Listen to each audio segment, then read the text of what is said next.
इसका मौजू है मौत के वक़्त दिमाग में क्या होता है, changes in the dying brain. तो लास्ट टाइम हमने कवर किया था कि ये जो स्टडी थी कि मरने के बाद क्लेम किया जा रहा था कि लोगों को आउट ऑफ बॉडी एक्सपीरियंस हो रहा था या नियर डेथ एक्सपीरियंस हो रहा था। ये बहुत ही कम तादाद थी लोगों की जिनको ऐसा महसूस हुआ कि वो अपने जिस्म से बाहर हैं या उनको कोई ऐसी उनकी रूह बाहर निकल गई। Most of the people study में आपने याद होगा आपको जो अवेयर 1 और अवेयर 2 स्टडीज थी उनको कोई कुछ महसूस नहीं होता।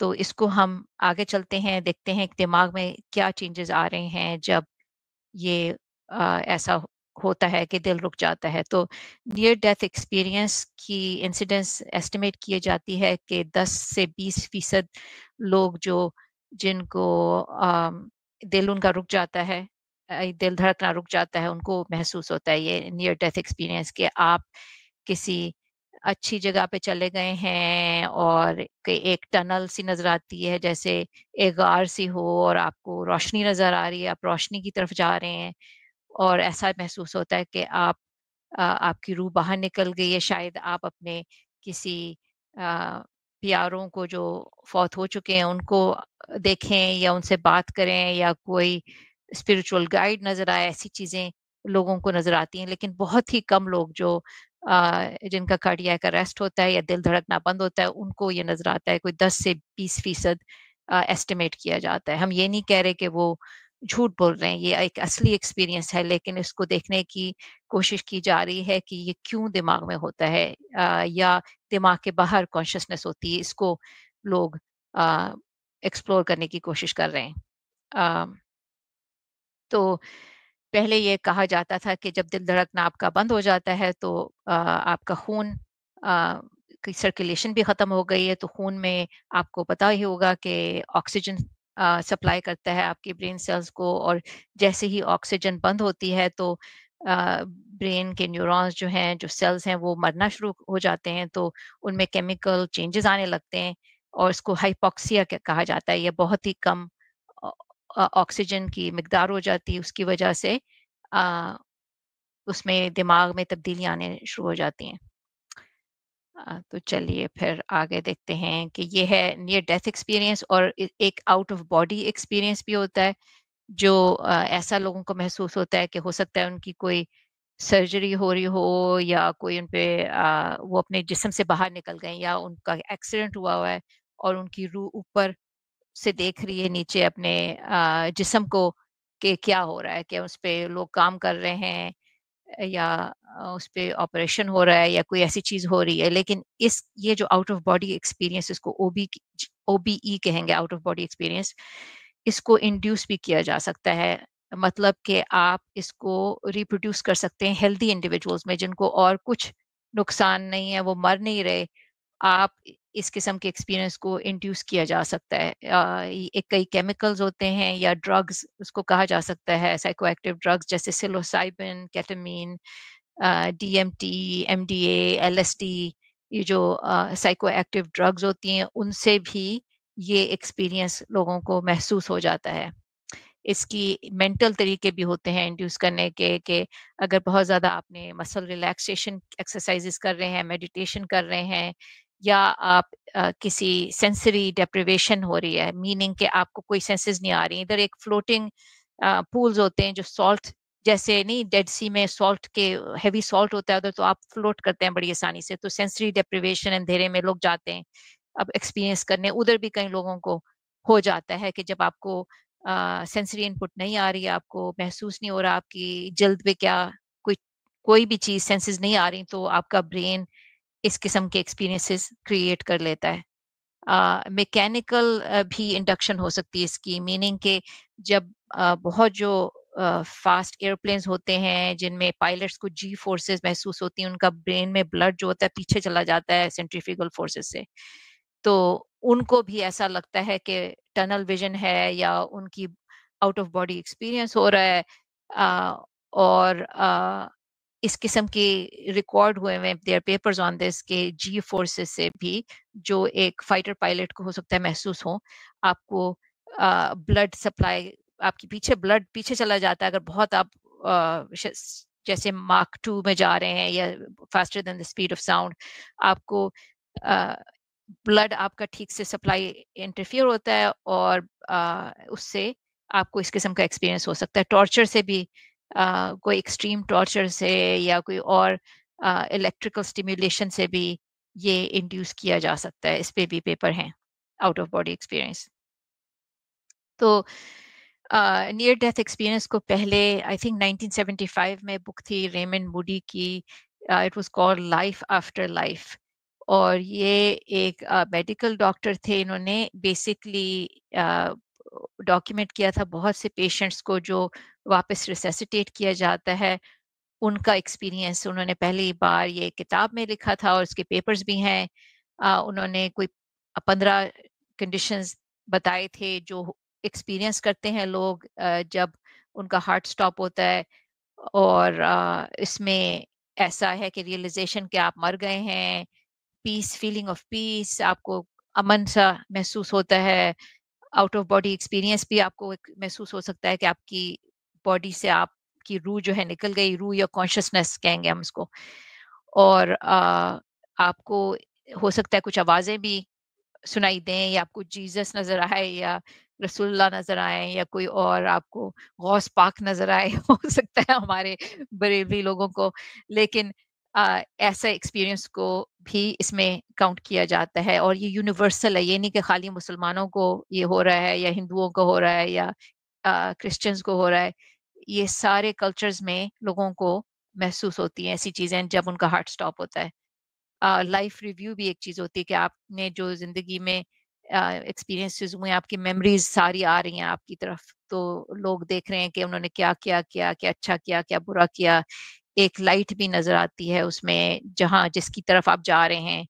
और कई लोगों को कोई रूहें भी, पुराने जो मर गए लोग वो नज़र आते हैं। हो सकता है कि आपके माँ-बाप नज़र आएँ, ऐसी कोई चीज़। तो इसको पहली बार अ, रेमंड मूडी ने डिस्क्राइब किया था और ये इम्प्लीकेशन दी थी कि शायद मरने के बाद कोई और ज़िंदगी होती है, जैसे सब मेनी मोस्ट मज़ाहिब्स में बिलीव किया जाता है। और अगर ये कोई ऐसा फिनोमेना है जो यूनिवर्सल है और लोगों को ऐसा फ़ील हो रहा है मरते वक़्त, तो कभी-कभी लोग वापस ठीक हो जाते हैं, तो हो सकता है ये भी एक वजह हो कि हमारे इंसानों के कल्चर्स में ये आइडिया है कि कॉन्शसनेस बाहर निकल जाती है। अगर ऐसी कोई अगर हैलुसिनेशन भी हो, तो ये हो सकता है इस वजह वजह से ये मज़हब में भी ये आइडिया आता हो, पता नहीं। लेकिन हम इसको एक साइंसी तरफ से देखेंगे कि रिसर्च क्या कहती है हमें। तो एनडीई रिसर्च जो है ये अक्सर फिजिशियंस हैं। एक है रेमंड मूडी जिसका मैंने आपको बताया, ये मेरे ख़्याल में रिटायर हो गए या आई एम नॉट श्योर कि अब ये ही इज़ अलाइव और नॉट। पार्निया, सैम पार्निया की हमने लास्ट टाइम बात की थी। ये एनवाईयू के मेडिकल सेंटर्स में रिससिटेशन रिसर्च के डायरेक्टर हैं। और पिम वन वॉन लोमल एक डच रिसर्चर्स हैं, अ, जो रिसर्चर हैं जो जिन्होंने किताब भी लिखी है एक कॉन्शियसनेस बियॉन्ड लाइफ, मेरे ख्याल में उसका नाम है। और ये एक फिजिशियन थे जिन्होंने ये डॉक्यूमेंट करते हैं लोगों के एक्सपीरियंस। ये एक्सप्लेनेशन नहीं दे रहे कि न्यूरोकेमिकली क्या हो रहा है ब्रेन में या उनको मॉनिटर कर रहे हैं। ये उनके उनको सर्वे दे के उनके एक्सपीरियंस रिपोर्ट कर रहे हैं इनके पेपर्स में और बुक्स में। और इन तीनों की बुक्स बड़ी पॉपुलर रही हैं क्योंकि इंसानों में एक हमारे यहाँ एक हमारे म लोगों में एक एक विश होती है कि हम बिलीव करें कि कॉन्शसनेस सर्वाइव्स डेथ। तो जो लोग आपको ये मैसेजेस दे रहे हैं, इनकी किताबें बहुत ज़्यादा पॉपुलर रही हैं इधर। और जैसे-जैसे मज़ाहिब जो हैं, उनका असर कम होता जा रहा है, इस किस्म के आइडियाज़ में ज़्यादा लोगों को दिलचस्पी है क्योंकि अभी तक वो ख़्वाहिश तो है हमारी कि हम मरे ना और ज़िंदा ही रहें, ये एक एवोल्यूशनरी नीड है हमारी। तो इनकी सबकी असर्शन ये है, this is what I would like you to note कि जब ये एक्सपीरियंस होते हैं तो उनकी लोगों का ब्रेन काम नहीं कर रहा होता। ये एक असम्पशन है इन सब रिसर्चर्स की कि क्योंकि उनको एक ऐसी मेमोरीज़ याद होती हैं जब उनका ब्रेन काम नहीं कर रहा होता, इसलिए उनकी कॉन्शसनेस जो है वो उनकी बॉडी के बाहर है। ये इनका रीज़निंग है। इनकी reasoning is built on the idea कि ब्रेन इज़ नॉट वर्किंग। जब लोगों का हार्ट बंद होता है तो विदिन मोमेंट्स उनका ब्रेन भी डेड हो जाता है कंप्लीटली। ये इनकी असर्शन है कि अगर ब्रेन काम बिल्कुल नहीं कर रहा तो उसमें कॉन्शसनेस कैसे हो सकती है, उनकी मेमोरीज जो होती हैं जब वो उठते हैं वापस, वो कैसे हो सकती हैं, वो बाहर होंगी, उनके ब्रेन के बाहर शायद कॉन्शसनेस चली जाती है। ये एक असर्शन जो है ये मैं आपको दिखाऊंगी कि ये बिल्कुल ठीक नहीं है। uh, yeah, when the heart stops, the second the heart stops, the brain stops working. ये इनकी assertion है। Any conscious experience therefore must be outside the brain. um, तो ये बहुत लोगों को उम्मीद देती है और इसलिए ये बुक्स बहुत पॉपुलर रही हैं। Life after life, Raymond Moody की, रेसिंग डेथ सैम पानिया की, कॉन्शियसनेस बियॉन्ड लाइफ है, विन दिस पिम वॉन लोमल, ये नेदरलैंड्स के हैं। तो वन ऑफ द वेज के लोग देखते हैं कि दिमाग में क्या हो रहा है इज इलेक्ट्रोएन्सेफेलोग्राफी या ईईजी। वो ब्रेन वेव्स को मॉनिटर करती है और ब्रेन वेव्स को बहुत सी तरह डिफाइन किया जाता है। ब्रेन में रिदमिक पैटर्न्स होते हैं जो इलेक्ट्रिकल एक्टिविटी के, उसको मॉनिटर किया जाता है ईईजी से। और उस वो एक कम्युनिकेशन और कोऑर्डिनेशन न्यूरॉन्स में जो हो रही होती है उसको रिफ्लेक्ट करती है। और बहुत अक्सर बहुत जो हायर ब्रेन एक्टिविटी उसमें बहुत सिंक्रोनाइज्ड आपको वेव्स नजर आती हैं जब कॉन्शियसनेस ज्यादा होती है या क्रिएटिव टास्क लोग कर रहे होते हैं, तो उसका खास पैटर्न होता है। तो उनको डिफाइन किया जाता है ब्रेन वेव्स को उनकी फ्रीक्वेंसी पे, जो हर्ट्स या साइकिल्स पर सेकंड पे मेजर की जाती है। इसका मानी है कि आपको वेव नजर आ रही है, उसकी अ, 1 सेकंड में कितनी आपको अ, उसकी हाई पॉइंट्स नजर आएंगे या लो पॉइंट्स नजर आएंगे। इसको साइकिल्स पर सेकंड या हर्ट्स कहा जाता है।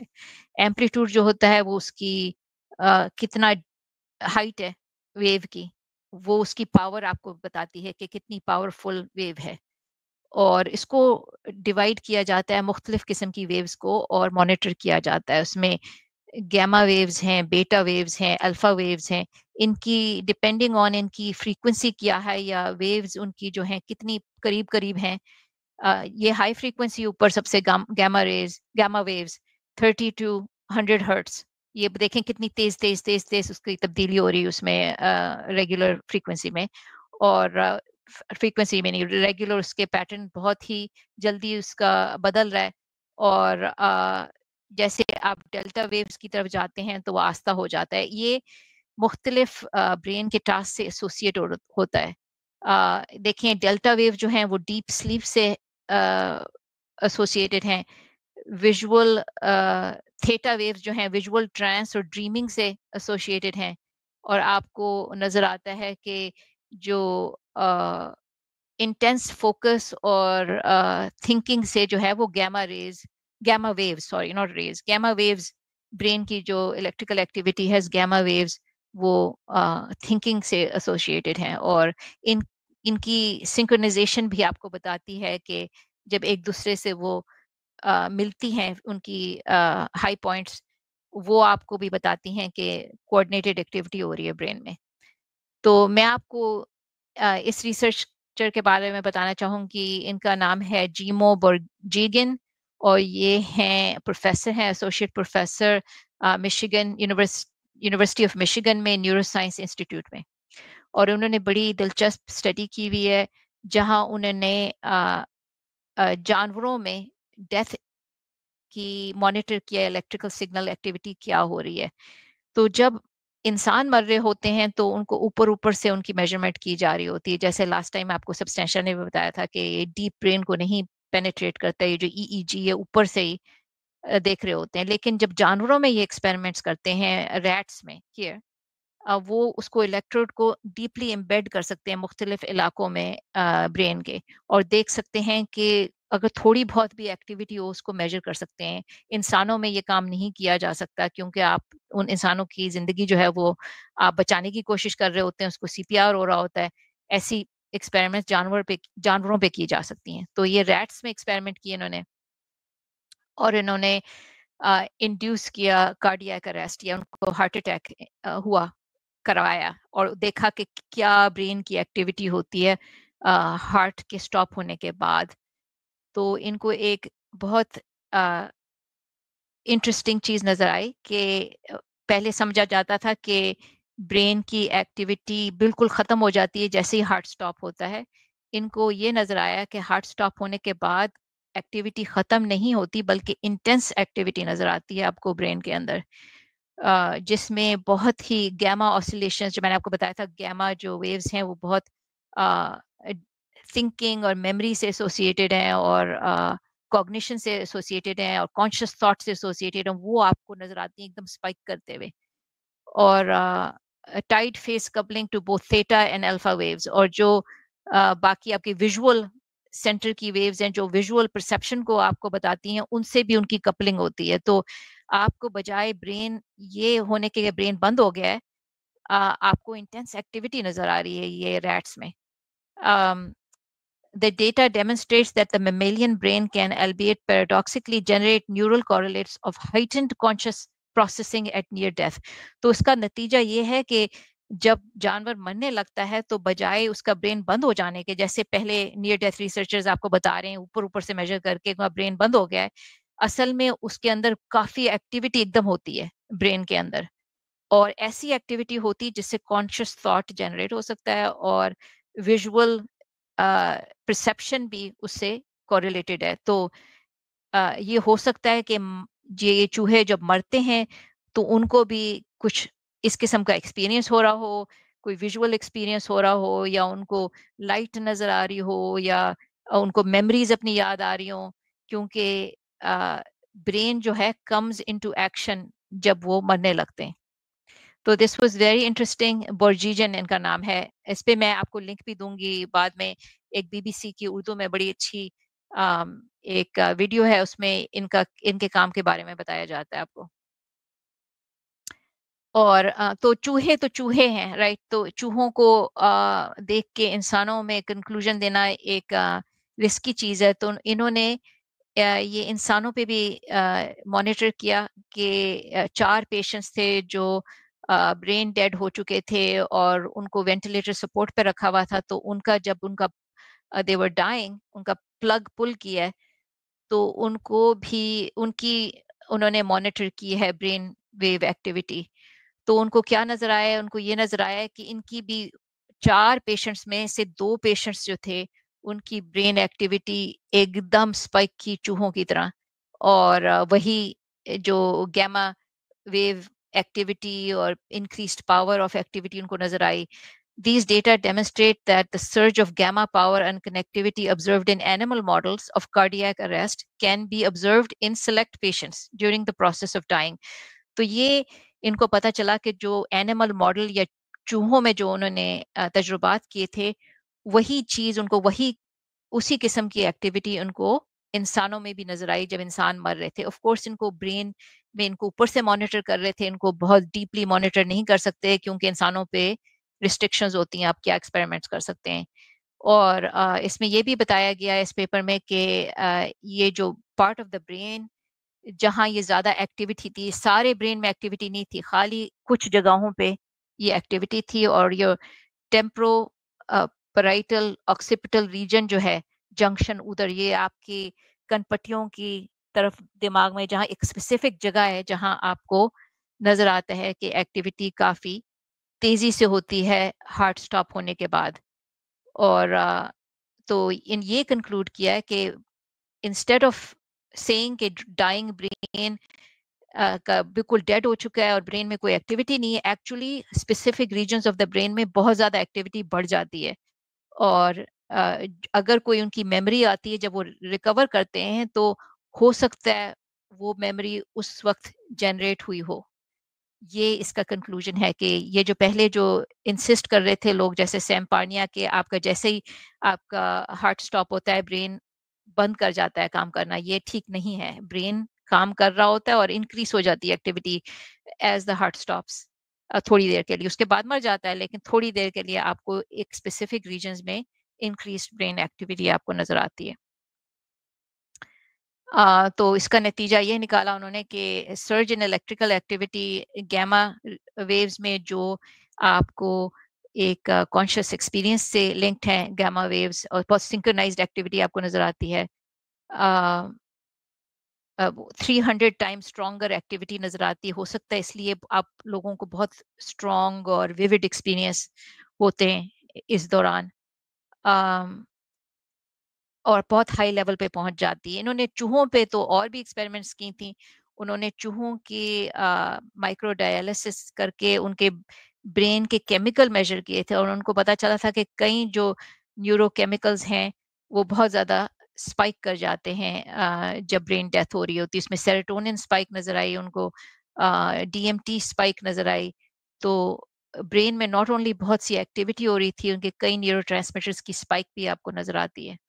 तो ये एक बड़ी दिलचस्प चीज़ है, और इस बात को की नफ़ी करती है जो पहले लोग समझते थे कि जैसे ही दिल आपका रुकता है तो ब्रेन डेड हो जाता है। इससे पता चल रहा है कि ब्रेन में एक्टिविटी हो रही है, बल्कि एबनॉर्मल एक्टिविटी हो रही है। हो सकता है उससे आपको कुछ इल्यूजन हो रहा हो या हेलुसिनेशन हो रही हो। अ, तो ये एक एक्सपेरिमेंट थी जहां उन्होंने नियर डेथ एक्सपीरियंस को इंड्यूस किया है बाय इंड्यूसिंग हाइपोक्सिया। ये एक पेपर था, उसमें उन्होंने क्या किया, लैम्पर्ट एंड को ऑथर्स ने, कि हेल्दी पेशेंट्स को 42 हेल्दी पेशेंट्स को लिया, और हेल्दी वॉलंटियर्स को, और उनको बहुत ज़्यादा एक्सरसाइज कराई या कोई और तरीके से उनको ऑक्सीजन डेप्रिवेशन, या जब सांस चढ़ जाती है बहुत ज़्यादा, उनको स्ट्रेस दे के, और फिर उन्होंने देखा कि उनमें से कुछ लोग जो थे 16% उनको आउट ऑफ बॉडी एक्सपीरियंस और फीलिंग ऑफ पीस महसूस हुई। तो ये भी बहुत एक इंटरेस्टिंग चीज़ थी कि अ, अगर आपकी ऑक्सीजन लेवल ब्लड में कम हो हेल्दी पेशेंट्स की, फिर भी उनमें कुछ लोग जो होंगे उनको आउट ऑफ बॉडी एक्सपीरियंस हो सकता है ऑक्सीजन डेप्रिवेशन से। कुछ लोगों को लाइट नज़र आई, कुछ लोगों को एक अदर वर्ल्डली एक्सपीरियंस और टनल विज़न भी उनको नज़र आया। और इसी किस्म की ऑक्सीजन डेप्रिवेशन जो फाइटर पायलट्स को होती है, जब उनको जी फोर्सेस एक्सपीरियंस होती हैं, बहुत तेज़ जा रहे हैं, पीछे ब्लड जा रहा है, उनको भी टनल विज़न नज़र आता है। तो ये please keep that in mind जब आप लोग ये देखते हैं नियर डेथ एक्सपीरियंसेस के, इसमें बहुत सी चीज़ें जो हैं वो ऑक्सीजन डेप्रिवेशन और इस किस्म की चीज़ों से आ सकती हैं। ये जनरल एनेस्थीसिया से भी देखा गया है पहले, और एपिलेप्सी से भी इंड्यूस हो जाता है। अ, एक ये एक्सपेरिमेंट मैं आपको दिखाना चाहती हूँ जहाँ इन्होंने बेसिकली एक चीज़ होती है, उसको कहते हैं टीएमएस, इस ट्रांसक्रेनियल मैग्नेटिक स्टिमुलेशन। एक बहुत बड़ा मैग्नेट, इलेक्ट्रोमैग्नेट दिमाग को लगाते हैं। ये एक ट्रीटमेंट भी होती है डिप्रेशन की।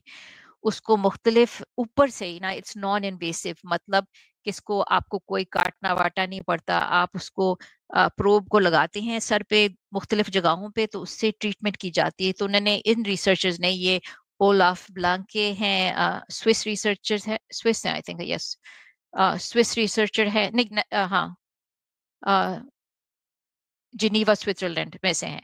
तो उन्होंने ये एक्सपेरिमेंट की थी कि ख़ास उनकी थ्योरी थी कि एक दिमाग का ख़ास रीजन होता है, अगेन कनपट्टी की तरफ, टेम्पोरोपैराइटल जंक्शन, एक ख़ास जंक्शन होती है ब्रेन में, उसमें इनकी इनकी रिसर्च जो है वो बताती है कि उधर हमारा जिस्म जो है वो सेंसरी इनपुट को इंटीग्रेट करता है, ताकि आपको पता चले कि जिस्म में क्या सेंसरी इनपुट कहाँ से आ रहा है। वो उसकी इंटीग्रेशन जो है, उसको मिला के उसका नतीजा निकालना इस ब्रेन के पार्ट का है, टीपीजे जिसको कहा जाता है, टेम्पोरोपैराइटल जंक्शन। वो इंटीग्रेट करता है सारे सिग्नल्स को सेंसरी, और आपको बताता है कि आपकी लोकेशन क्या है।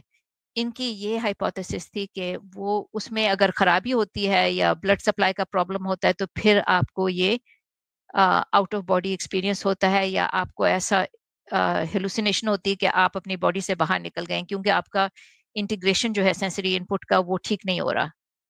तो इसको उन्होंने टेस्ट करने के लिए ये मैग्नेट से स्टिमुलेट किया ये रीजन और उन्होंने देखा कि लोगों की परसेप्शन जो थी, उनकी स्पेशल परसेप्शन के जहाँ वो हैं, वो डिसरप्ट हो जाती है उससे। और इन्हें किसी और जगह भी स्टिमुलेट किया ब्रेन में और इस जगह पे स्टिमुलेट किया, तो उन्होंने ये वेरीफाई किया कि ये ब्रेन का जो जंक्शन जो है टीपीजे, उधर आपकी बॉडी जो है वो इंटीग्रेट करती है सारे सेंसरी सिग्नल्स को और बताती है आपको कहाँ है आप। अगर इसको इंटरफियर किया जाए टीएमएस से या ये जो है ट्रांसक्रेनियल मैग्नेटिक स्टिमुलेशन से, तो वो डिस्टॉर्ट हो जाता है और आपको डिस्टॉर्टेड फीलिंग फील होती है कि आपको पता नहीं चलता कि आप कहाँ हैं, या आपको ऐसा फील होता है कि आप वहां नहीं हैं जहां आप होना चाहिए आपको। तो ये इन्होंने डेमोन्स्ट्रेट किया। They did not recreate out of body experience, क्योंकि ये ऊपर से लगा रहे हैं मैग्नेट, तो इसकी probably is not very specific. लेकिन इन्होंने ये इस्टेब्लिश कर दिया कि ये जो आपकी सेंसरी इनपुट आ रही है उसको इंटीग्रेट करने की जगह जो है वो ब्रेन में वो टीपीजे रीजन है ये। तो ये इनका नाम है ओलाफ ब्लांके, और ये इस पे रिसर्च करते हैं कि इस ब्रेन का जो पार्ट है इसका क्या रोल है ये आउट ऑफ बॉडी एक्सपीरियंस में जो लोगों को होता है। तो मैं हम कंक्लूजन ड्रॉ ये कर सकते हैं कि ब्रेन जो है वो इसके बरक्स के ब्रेन बिल्कुल बंद हो जाता है और कॉन्शियसनेस आपकी कहीं बाहर चली गई है हवा में, ब्रेन के अंदर ही ये एक्सपीरियंस हो रहे होते हैं।